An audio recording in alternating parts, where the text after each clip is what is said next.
Hello friends, good morning all of you. कैसे हो आप सभी? मस्त होंगे, स्वस्थ होंगे। आशा करता हूँ सब लोग अपनी तैयारी में लग रहे होंगे। दोस्तों, आज मैं आप लोगों के लिए शिक्षण विधियों की बेहतरीन क्लास लेकर आया हूँ। आज अपन लोग एसएसटी की शिक्षण विधियों के बारे में बात करेंगे। दोस्तों, हिंदी की शिक्षण विधियों की मैंने बेहतरीन क्लासें चैनल पर करवाई हुई हैं। जिन्होंने नहीं देखी हो, प्लेलिस्ट में जाकर उन क्लासों को ज़रूर देख लीजिए। और हिंदी ग्रामर मैंने आप लोगों के लिए बहुत अच्छे तरीके से करवा दी। दोस्तों, जिन्होंने क्लासें देख ली वो सब जानते हैं। जिन्होंने नहीं देखी हो तो उनसे यही कहता हूं मैं कि उनको ज़रूर देख लेना, क्योंकि शानदार क्लासें मैंने करवा रखी है। दोस्तों, पहला क्वेश्चन है आप लोगों के सामने, सामाजिक विज्ञान पढ़ाने में आने वाली कठिनाइयों में से प्रमुख है। तो सामाजिक विज्ञान पढ़ाते समय कौन सी कठिनाई प्रमुख है? परिवर्तित होते रहना, बहुत जटिल होना, अस्तित्वहीन होना, स्थानिक होना। दोस्तों, एक बात बताऊं, बहुत जटिल विषय तो है नहीं, ऐसा कुछ नहीं है। परिवर्तित होती रहती है, सही है। अस्तित्व तो है इसका, और स्थानिक होना। लेकिन जो कठिनाई है वो है दोस्तों परिवर्तित होना। सामाजिक अध्ययन की बात करूँ, जैसे भूगोल वाला जो टॉपिक है, भूगोल में जनसंख्या ले लूँ तो जनसंख्या के आंकड़े हमेशा परिवर्तित होते रहते हैं। इधर से वन रिपोर्ट ले लूँ तो वनों का क्षेत्रफल घटता रहता है, बढ़ता रहता है, प्रतिशत वृद्धि दर बढ़ती घटती रहती है। तो परिवर्तित होना इस विषय की प्रमुख जटिलता है। दोस्तों, अगला क्वेश्चन देखिए। दोस्तों, कक्षा में लैंगिक भूमिका के बारे में चर्चा करते हुए आप किस बात पर बल देंगे? वेरी इंपॉर्टेंट है दोस्तों। तो अगर मान लो लैंगिक भूमिका, जैसे आपके सामने कन्या भ्रूण हत्या पर बात हो रही है कक्षा में, तो आप कौन सी बात पर जोर देंगे दोस्तों? क्योंकि लड़का लड़की एक समान है दोस्तों, लड़कों लड़कियों में भेदभाव नहीं करना चाहिए। इस बारे में जानकारी देना एक टीचर का दायित्व होता है दोस्तों। चूँकि लड़के आगे जाकर अपने परिवार के लिए धन अर्जन करेंगे, अतः उन्हें विद्यालय जाना चाहिए। ऐसी बात आप लोग कक्ष में नहीं कर सकते, क्योंकि लड़की में और लड़कों में भेदभाव वैसे ही समाज के लोग करते हैं, तो अध्यापक को ऐसी बात नहीं करना चाहिए। घरेलू कार्यों में उत्पादक कार्य के रूप में नहीं देखा जाना चाहिए, ऐसी भी बात नहीं है। स्त्री और पुरुषों के लिए भिन्न व्यवसाय, ऐसी कोई बात नहीं है दोस्तों। तो समाज में व्याप्त लैंगिक रूढ़िवादिता को सार्थक रूप में संबोधित करने के लिए आवश्यकता है दोस्तों। बिल्कुल उन्हीं को यही शिक्षा देंगे कि लड़का हो चाहे लड़की हो, उनमें कोई भेदभाव नहीं करना चाहिए। लड़कों और लड़की को पढ़ने के अवसर समान रूप से देना चाहिए। लड़की भी अगर अच्छी पढ़ाई कर रही है तो उसको भी उच्च शिक्षा उपलब्ध करवाना चाहिए, उसकी भी कर्तव्य है। अगला क्वेश्चन, सामाजिक विज्ञान के शिक्षण अधिगम में भाषा की सार्थकता पर अधिक बल देने की आवश्यकता ज्ञात है। निम्न में से कौन सा कथन उपरोक्त विचार को संप्रेषित नहीं करता? सामाजिक विज्ञान जैसे तथ्य उन्मुखी विषयों में भाषा की सार्थकता सबसे कम होती है। सामाजिक विज्ञान की शिक्षण अधिगम के प्रति केवल भाषा शिक्षक ही न्याय कर सकते हैं। चूँकि भाषा महत्वपूर्ण है, अतः सामाजिक विज्ञान के शिक्षक को सामाजिक विज्ञान की परीक्षाओं में अवबोध और व्याकरण के प्रश्न शामिल करना चाहिए। भाषा प्रयोग और अर्थ की प्रभावी समझ सामाजिक विज्ञान अधिगम को संवर्धित करता है दोस्तों। तो भाषा की सार्थकता पर अधिक बल देने की आवश्यकता है दोस्तों। ये कौन सा कथन संप्रेषित नहीं करता है इस बात को? तो बी ऑप्शन यहाँ पर आपका राइट आंसर हो जाएगा दोस्तों। बढ़ते हैं अगले क्वेश्चन की ओर। अब देखिए दोस्तों, अगला जो क्वेश्चन है आपके सामने, अधिगम के लिए सबसे महत्वपूर्ण स्थिति कौन सी है? वेरी इंपॉर्टेंट क्वेश्चन है, एग्जाम में सी टेट में पूछा जा चुका क्वेश्चन है दोस्तों। सी टेट और यूपी टेट में पूछे गए क्वेश्चन है दोस्तों, हल्के क्वेश्चन नहीं लेकर आया हूँ। तो बीएसटीसी पीटीटी की शानदार तैयारी करवाने वाला हूँ दोस्तों। आपके सामने आने वाले समय में बीएसटीसी पीटीटी और 4th ग्रेड की धुआंधार तरीके से मैं आपको तैयारी कराने वाला हूं। न केवल राजस्थान जीके बल्कि राजस्थान जीके के साथ साथ जितना भी सिलेबस हिंदी, इंग्लिश और अदर जो सिलेबस हैं उसके अनुसार दोस्तों संपूर्ण विषयों को लेकर तैयारी करेंगे दोस्तों। तो जिन्होंने चैनल को सब्सक्राइब नहीं किया वो सब्सक्राइब कर दीजिए, वीडियो अच्छी लग रही हो तो लाइक कर दीजिए। अधिगम के लिए सबसे महत्वपूर्ण स्थिति कौन सी है? कक्ष वातावरण, स्पष्ट शैक्षिक उद्देश्य, अध्यापक का संप्रेषण, श्रव्य दृश्य सामग्री का उपयोग। बिल्कुल दोस्तों, सभी है होने में तो, लेकिन सबसे महत्वपूर्ण है यहाँ पर आपके सामने कक्षा कक्ष का वातावरण, एनवायरनमेंट जरूरी है दोस्तों। कक्षा कक्ष का वातावरण किस प्रकार का है, उसके ऊपर शिक्षण अधिगम प्रक्रिया निर्भर करती है दोस्तों। बढ़ते हैं अगले क्वेश्चन की ओर। नैतिक मूल्यों का विकास किया जा सकता है यदि अध्यापक बार बार मूल्यों की बात करे, स्वयं उन पर आचरण करे, महान व्यक्तियों की कहानियां सुनाए, देवी देवताओं की बातें करे। दोस्तों, अगर बार बार मूल्यों की बात करने से भी नैतिक मूल्यों का विकास नहीं होगा, महान व्यक्तियों की कहानियां सुनाने से नहीं होगा, देवी देवताओं की बात करने से नहीं होगा, अगर स्वयं उन पर आचरण करता है नैतिक मूल्यों पर, दोस्तों आपके सामने बी नंबर ऑप्शन सही जवाब हो जाएगा, स्वयं उन पर आचरण करे। अगला क्वेश्चन, सामाजिक विज्ञान पढ़ाते समय एक शिक्षक का प्रयास होना चाहिए विस्तृत रूप से याद करने पर बल देना, केवल मूल्यों पर बल देना तथा केवल तथ्यों पर बल देना लेकिन मूल्यों पर नहीं, तथ्यों, मूल्यों और आदर्शों पर बल देना। दोस्तों, सामाजिक विज्ञान का शिक्षण कराते समय एक शिक्षक की जिम्मेदारी हो जाती है तथ्यों, मूल्यों और आदर्शों सभी पर बल देना। तो सी नंबर ऑप्शन आपका राइट आंसर हो जाएगा दोस्तों। बढ़ते हैं अगले क्वेश्चन की ओर। कक्षा में पक्षपात, भेदभाव और पूर्वाग्रह को किसके द्वारा दूर किया जा सकता है? तो कक्ष में शिक्षक की जिम्मेदारी होती है बच्चों के साथ भेदभावपूर्ण, पक्षपातपूर्ण और पूर्वाग्रह से ग्रसित व्यवहार नहीं करना चाहिए।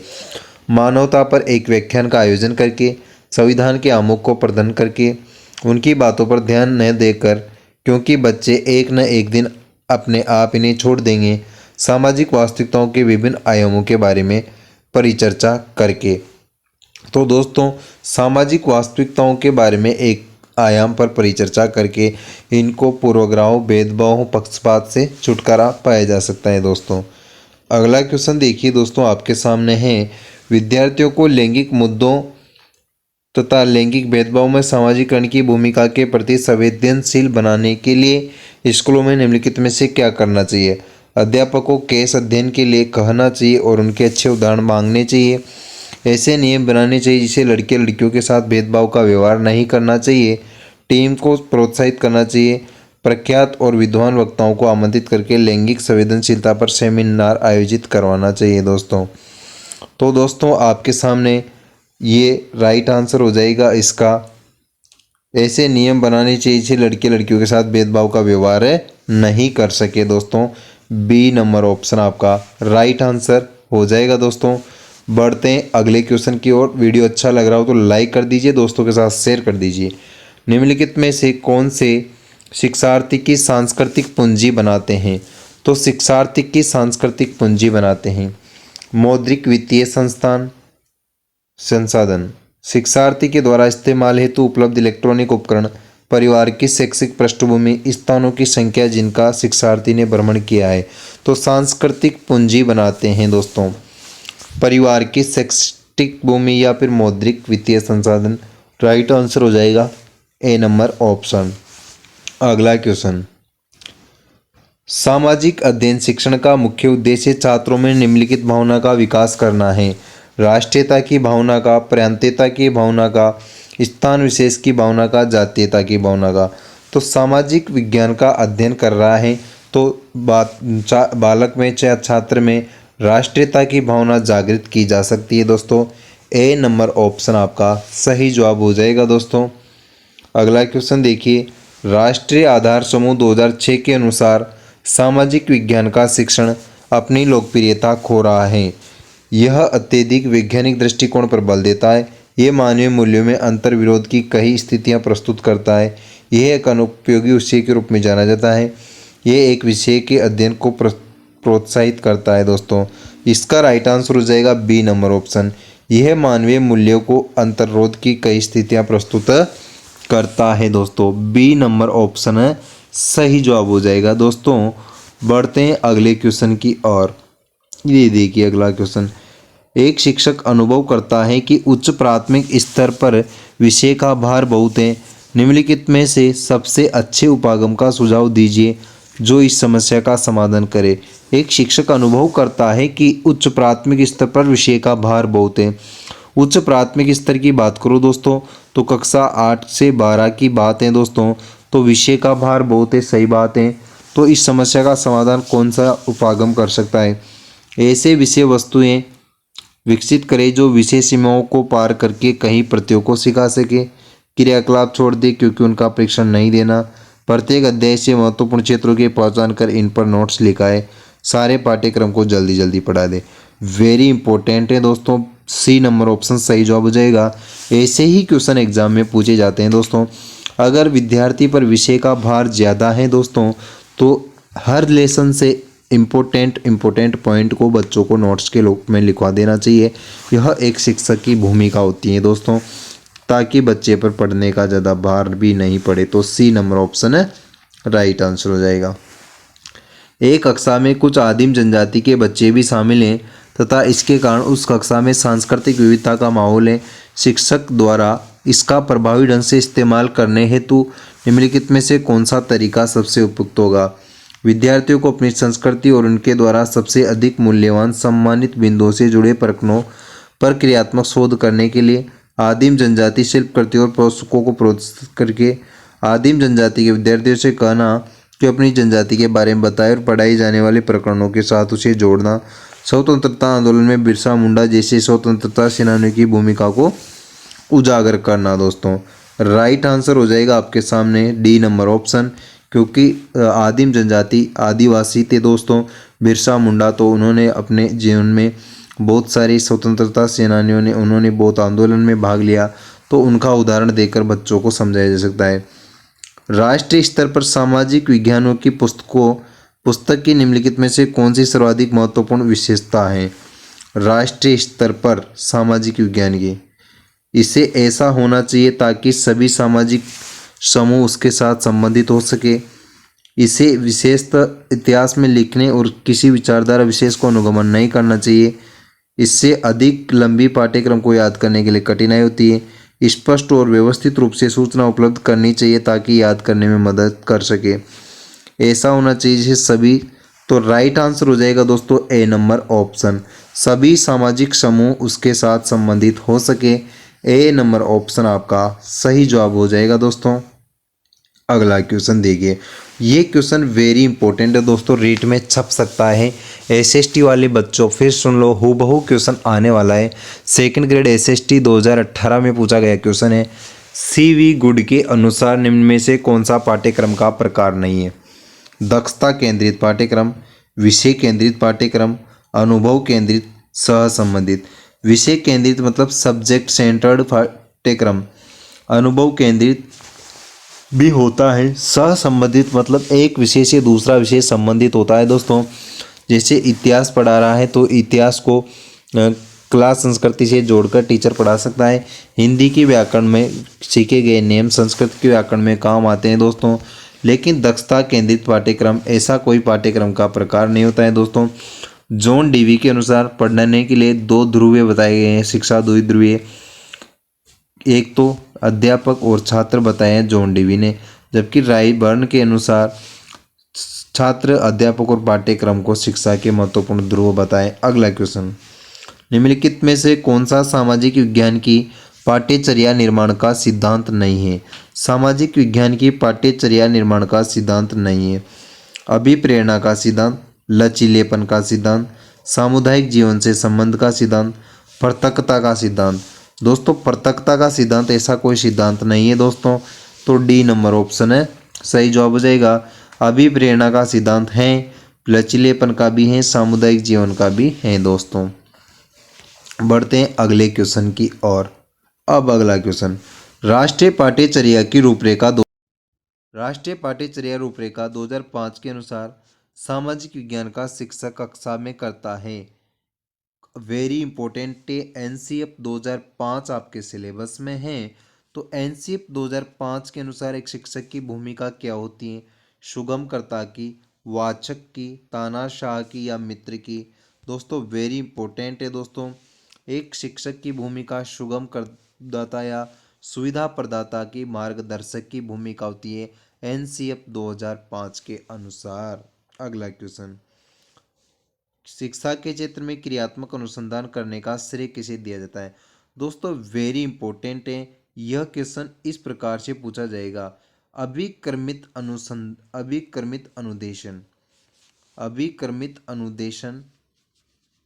किसके द्वारा दिया गया था? अभिक्रमित अनुदेशन वेरी इंपॉर्टेंट है दोस्तों, शिक्षण विधियों से यह पूछेगा, वो ऐसे नहीं पूछेगा, ये तो डायरेक्ट साइकोलॉजी से रिलेट करके हो गया। तो क्रियात्मक अनुसंधान करने का श्रेय किसे दिया जाता है? स्किनर को, थॉर्नडाइक को, स्टीफन कोरे को तथा मैककर्तन को। दोस्तों क्रियात्मक अनुसंधान स्किनर महोदय के द्वारा 1954 में दिया गया था दोस्तों। चूहे पर इन्होंने क्रियात्मक अनुसंधान किया था। अभिक्रमित अनुदेशन मतलब छोटे छोटे टुकड़े करके पाठ्यक्रम को सिखाना। अभिक्रमित अनुदेशन क्रियात्मक अनुसंधान का ही हिस्सा माना जाता है दोस्तों। सन 1954 में चूहे पर स्किनर महोदय के द्वारा प्रयोग किया गया था। तो अभिक्रमित अनुदेशन आपका राइट आंसर हो जाएगा। अगला क्वेश्चन, स्थानीय ज्ञान सामुदायिक ज्ञान के संबंध में सत्य कथन है। स्थानीय ज्ञान या सामुदायिक ज्ञान के बारे में सत्य कथन कौन सा है? यदि विषय वस्तु हमारे बच्चों से संबंधित है तो वे इसे बेहतर सीखेंगे। विद्यालय तथा बच्चों के स्थानीय परिवेश के मध्य निकट संबंध होने पर बच्चे अधिगम सहभागी के रूप में भाग लेते हैं। स्थानीय विषय वस्तुओं को शिक्षण अधिगम प्रक्रिया में शामिल करने पर रचनावादी उपागम है, जो बाल केंद्रित उपागम है। वेरी इंपॉर्टेंट है दोस्तों, सी नंबर ऑप्शन सही जवाब हो जाएगा। जो न्यू एजुकेशन पॉलिसी है दोस्तों, न्यू एजुकेशन पॉलिसी नई शिक्षा नीति 2020 ये बाल केंद्रित शिक्षा पर जोर देती है दोस्तों। तो विषय वस्तु में अगर स्थानीय विषय वस्तुओं को शिक्षण अधिगम में शामिल कर दिया जाता है तो रचनावादी उपागम का निर्माण होता है, जो कि बाल केंद्रित उपागम है दोस्तों। अगला क्वेश्चन देखिए आपके सामने, विषय वस्तु का ज्ञान सामाजिक अध्ययन के शिक्षक को किस प्रकार का गुण है? व्यक्तिगत गुण, व्यवसायिक गुण, सामाजिक गुण या फिर नेतृत्व गुण। तो विषय वस्तु का ज्ञान किस प्रकार का गुण है दोस्तों? विषय वस्तु का ज्ञान रखना उसका व्यक्तित्व गुण है दोस्तों। ए नंबर ऑप्शन सही जवाब हो जाएगा, क्योंकि सभी को अलग अलग विषय वस्तु का ज्ञान रहता है, कोई फिक्स नहीं कि सभी को एक विषय का समान रूप से ज्ञान रहता है। समस्या समाधान के लिए सर्वाधिक अपनाई जाने वाली प्रविधि कौन सी है? आगमन पद्धति, प्रयत्नोबूल पद्धति, निगमन पद्धति, इनमें से कोई नहीं। समस्या के समाधान के लिए कौन सी पद्धति अपनाई जाती है दोस्तों? तो आपके सामने राइट आंसर क्या हो जाएगा?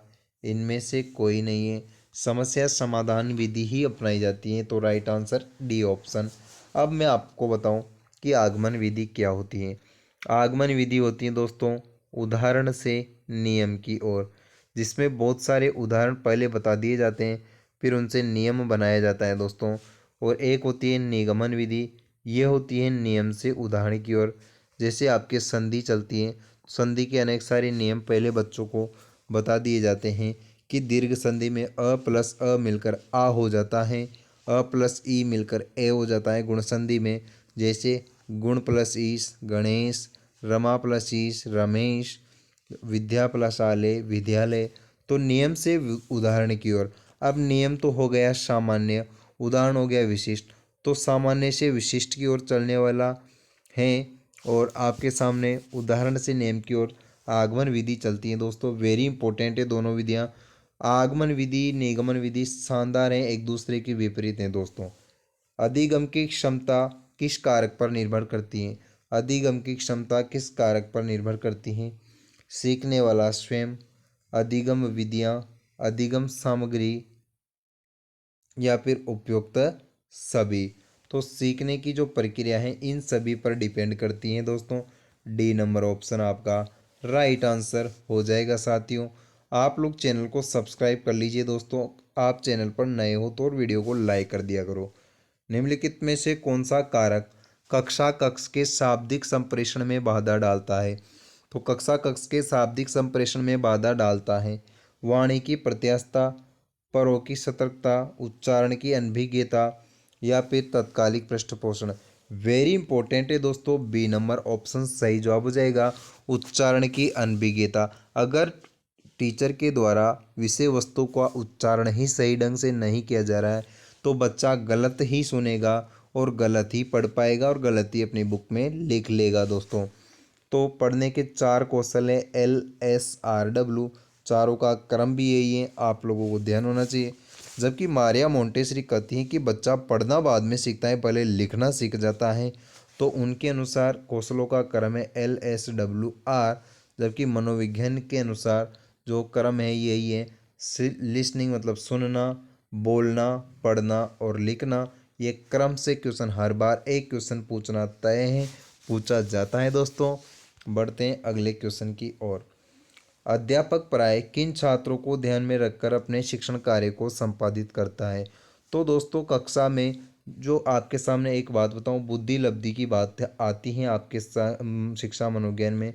बुद्धि लब्धि का सूत्र दिया गया था CA आपके सामने, मतलब मानसिक आयु बटा वास्तविक आयु इंटू 100। मानसिक आयु बटा वास्तविक आयु इंटू 100 टर्मन महोदय के द्वारा 1916 में सूत्र दिया गया था दोस्तों। वेरी इंपॉर्टेंट है, सूत्र भी आप लोगों को ध्यान होना चाहिए। सूत्र के अनुसार बुद्धि लब्धि निकालना भी आपको आना चाहिए। सर्वप्रथम बुद्धि का सिद्धांत बीने के द्वारा दिया गया था दोस्तों। बुद्धि का एक तत्व सिद्धांत, द्वितत्व सिद्धांत स्पीयरमैन के द्वारा, त्रितंत्र सिद्धांत स्टर्नबर्ग के द्वारा, बहुबुद्धि का सिद्धांत हार्वर्ड गार्डनर के द्वारा, बहुतत्व सिद्धांत थॉर्नडाइक के द्वारा।